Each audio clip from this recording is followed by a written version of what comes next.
Возможно, в приготовлении детского питания будут использованы плоды, выращенные аграриями, труды которых сегодня были отмечены благодарностями от главы региона. Грамоты работникам сельского хозяйства вручал лично Юнусбек Евкуров. Ну а после официальной части руководитель субъекта посетил ярмарку. Там глава ознакомился с результатом долгой и упорной работы аграриев на сельхозугодиях. Из Назрани Зарема Ивлоева. Магомед Картоев – овощевод-любитель. Он ежегодно представляет нашу республику на разного рода аграрных выставках. У него в копилке уже много разных наград. Но грамоту от главы республики он получает лишь второй раз. И, как сам говорит, это его главная награда. Москва грамота. Диплом от главы второй грамоты есть.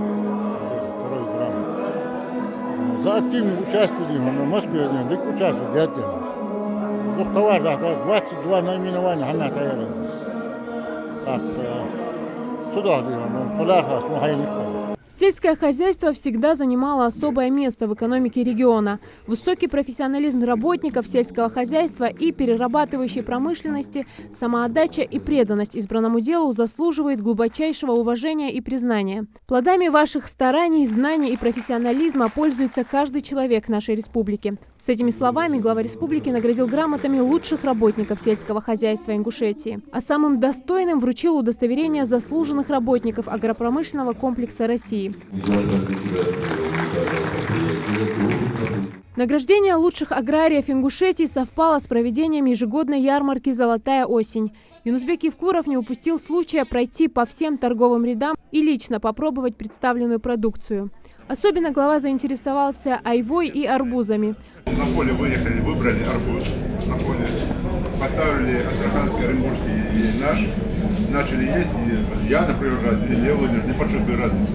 На ярмарке представили свою продукцию все ГУПы и МУПы Ингушетии. Яблоки, картофель, лук, корм для домашних животных, сами домашние животные, и это еще не весь ассортимент. Борис Ажигов пришел сюда пополнить запасы продовольствия и запастись кормами для домашней скотины. Я хочу купить эту кукурузу, там ячмень, там вот это все на зиму, чтобы обеспечить для хозяйства. Но так, если с рыночной цены так посмотреть, нормальные цены. Но можно было еще ниже. Желательно. Поскольку у нас есть, выращивает это все, чтобы было людям доступно. Крестьянско-фермерское хозяйство «Аргамак» занимается разведением лошадей. На ярмарке они представили пони, который тут же привлек всеобщее внимание. Правда, цена поубавила пыл у многих.